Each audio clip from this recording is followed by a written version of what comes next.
Salut, rebonjour, j'espère que vous vous portez à merveille. Me voilà de retour. Nous allons aujourd'hui voir, sans plus tarder, je commence direct, un petit peu parler de la linguistique S4. Comme je vous ai promis, si vous n'avez pas vu la première vidéo, allez la regarder. Et elle parle de plusieurs concepts de Saussure. Maintenant, nous allons essayer de voir d'autres concepts de Ferdinand de Saussure. C'est surtout un examen. Je vous ai choisi 2 questions d'examen, je crois, 2021. Et on va voir comment, en même temps, on peut répondre à ça et en même temps comprendre quelques concepts dont parlait Saussure, à savoir le structuralisme et tout ce qui touche un petit peu la synchronie, la diachronie, comment les expliquer et tout ça. Il faut qu'à la fin de la vidéo, s'il vous plaît, vous soyez capable de dire quelque chose sur le structuralisme ou bien synchronie, diachronie. Si toutefois, vous avez cette question, vous ne devez pas la rater. Allez, sans plus tarder, on y va.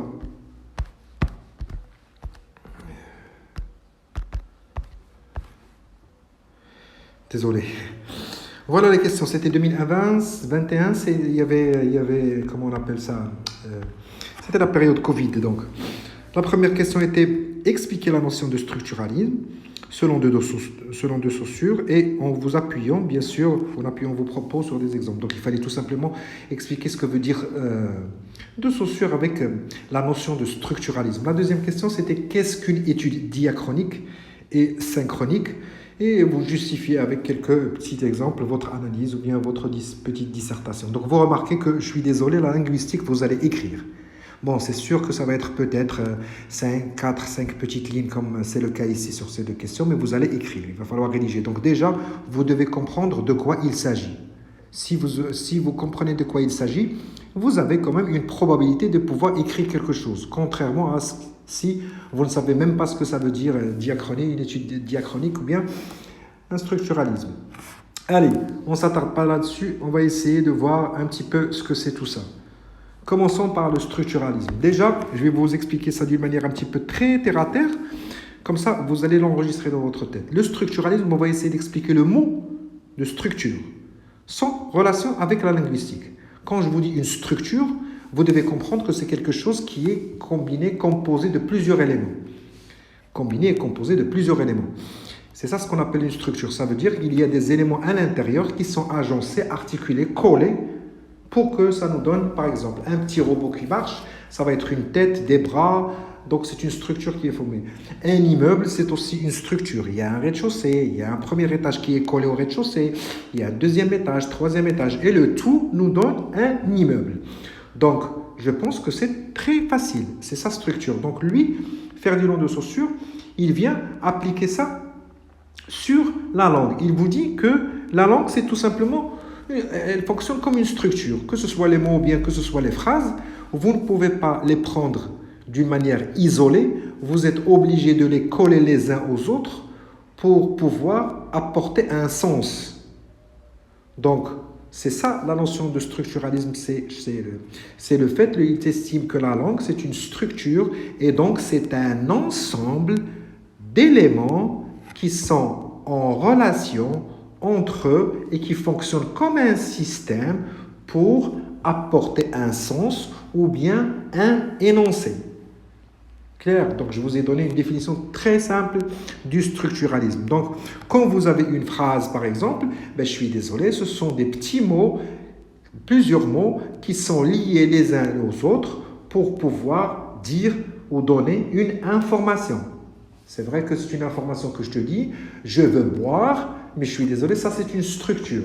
Quand tu creuses et que tu regardes à l'intérieur, tu vas trouver un je collé avec un veux, collé avec un verbe boire.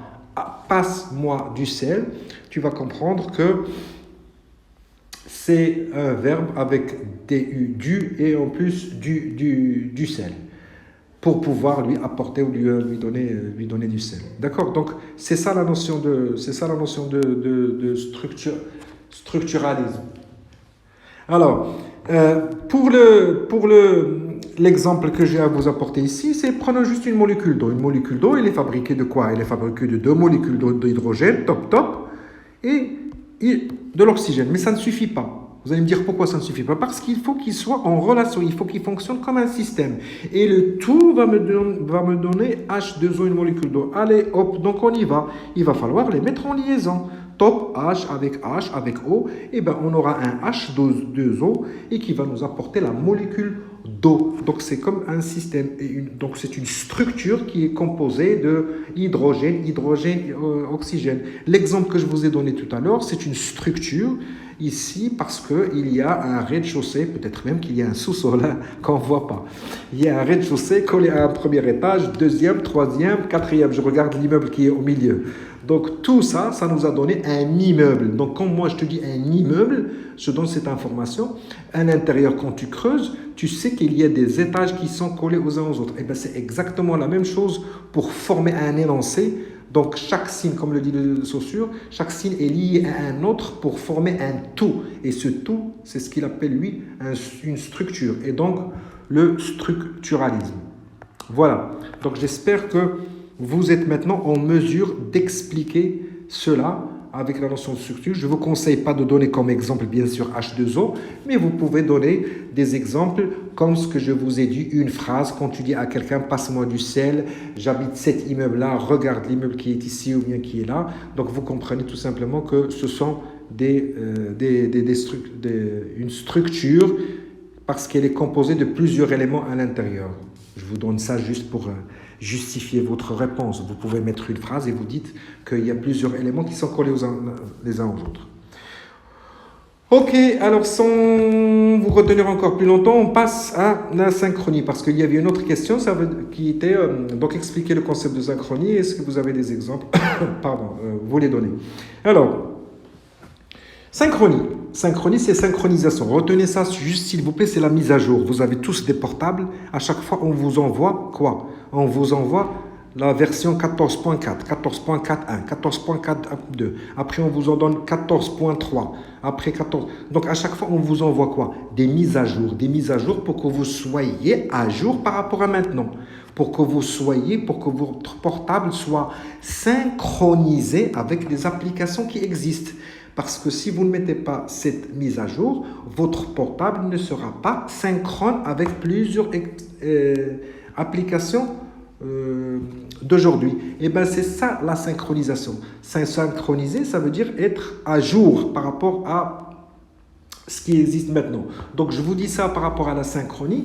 Il faut qu'on soit synchronisé, ça veut dire adapté au temps réel, à ce moment-là, à cet instant-là. Donc, il faut faire une synchronisation.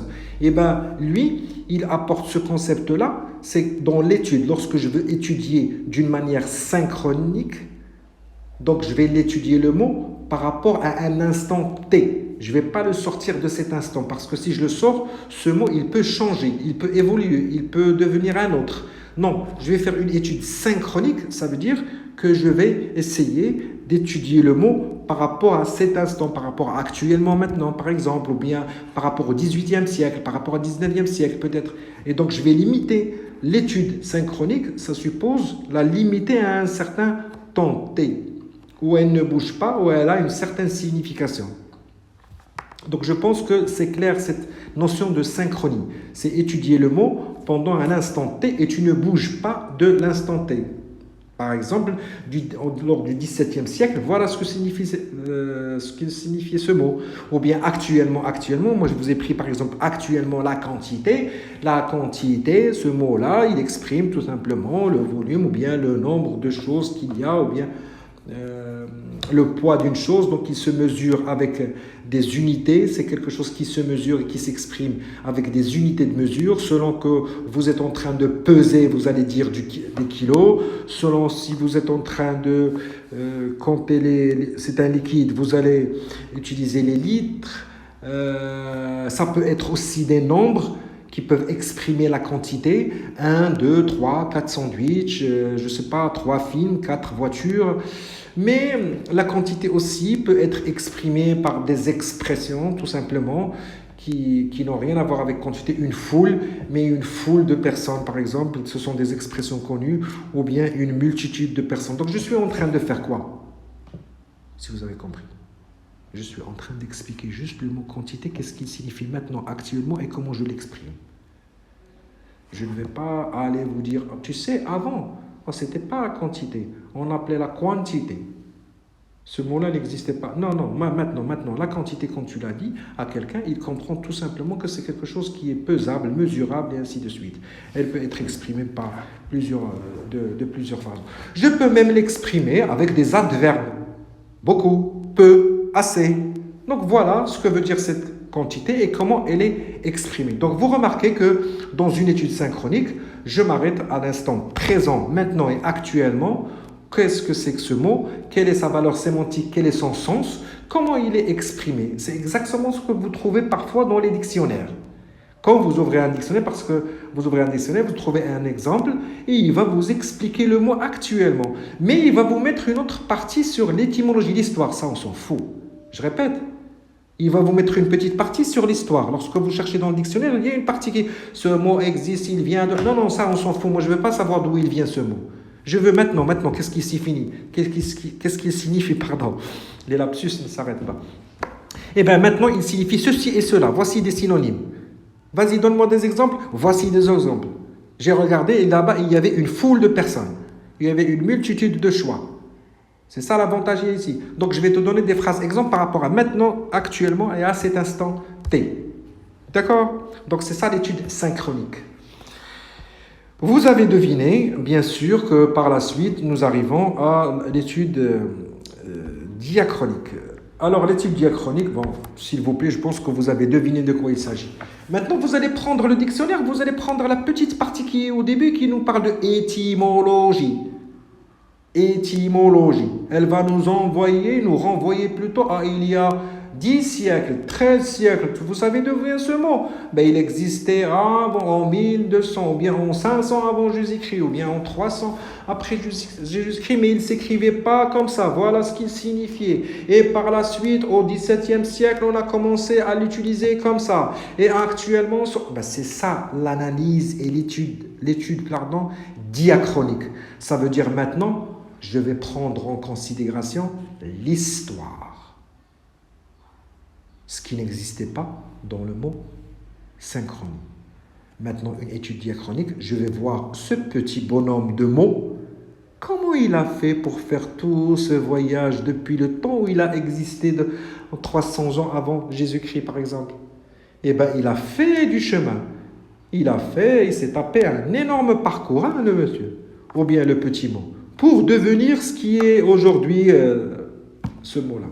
D'accord? Donc, je pense que vous avez saisi, c'est une étude sur l'évolution, le parcours qu'a fait un mot depuis son existence jusqu'à aujourd'hui, tous les changements qu'il a pu subir selon les cultures, selon l'histoire, selon le contexte où il était. Parce qu'il y a des mots qui changent plusieurs fois pour finir par la suite et devenir ce mot-là qu'on utilise actuellement. Je vous ai pris juste chef. Chef, c'est responsable d'un groupe. Vous savez que c'est quelqu'un qui est, bien sûr, responsable d'une nation, responsable d'une équipe, responsable... D'accord? Mais figurez-vous que le sens n'a pas beaucoup changé. Sauf qu'il est devenu, si vous voulez, figuré. Parce qu'avant, voilà la signification en latin. Ce mot vient du latin. Au début, c'était juste de dire tête. C'était la tête, carrément la tête. La tête. C'est ça ce que voulait dire plutôt chef en latin. Et donc, puisque la tête dans un corps humain, elle est au-dessus et elle chapeaute tout, elle regarde tout, c'est elle où il y a le cerveau qui commande. C'est pas bête, hein? Non, la tête, c'est elle qui commande. Et bien, puisque c'est elle qui commande le corps, au fil de l'histoire, on a associé chaque personne qui commande un groupe, on va l'appeler tout simplement chef, bien que ce soit avant chief, C-H-I-E-F. Et bien, par la suite, à chaque fois qu'il y a une personne qui commande une population, ou bien qui commande une communauté, ou bien qui commande un petit groupe, ou bien une famille, on va le dire, c'est lui le chef de la famille, c'est lui le chef du groupe. Ça veut dire que c'est la tête, c'est celui la tête pensante, c'est lui qui décide, qui donne des ordres, qui réfléchit, qui bosse. Donc, vous avez un petit peu compris la différence flagrante. C'est que ici, c'est le nom de l'histoire. Dans la synchronie, il n'y a pas d'histoire. On étudie le mot sur Pour le structuralisme, comme je vous ai dit, j'espère que vous avez saisi la notion de structuralisme et la notion de structure comme quoi il faut un ensemble de signes pour pouvoir s'articuler et travailler ensemble comme un système pour apporter une information. Parce que ça vous paraît si simple, mais l'information, quand je vous la donne, il y a beaucoup de gens qui travaillent à l'intérieur. Il y a un sujet, un verbe. Et même pour le mot aussi, il y a des lettres qui sont collées les unes aux autres pour le structuralisme. Voilà, mes chers amis. J'arrive à la fin de cette vidéo. Je vous dis merci de m'avoir suivi. J'espère que la vidéo vous a plu, que vous avez vraiment compris, moi, c'est ça ce qui m'importe. N'hésitez pas à mettre, s'il vous plaît, un petit like, activer la notification et un petit message. Ah oui, en fait, il y a ici, je donne des formations en ligne. Je vous laisse vous informer sur ça. Un mois, un module. Et le module, je le répartis sur 4 séances. Chaque séance, elle dure 1h30 en ligne. Si vous avez besoin, vous m'appelez. Vous m'écrivez. Voilà, donc il ne me reste moi qu'à vous souhaiter bon courage. Je vous dis aussi, je croise les doigts pour vous et bye bye.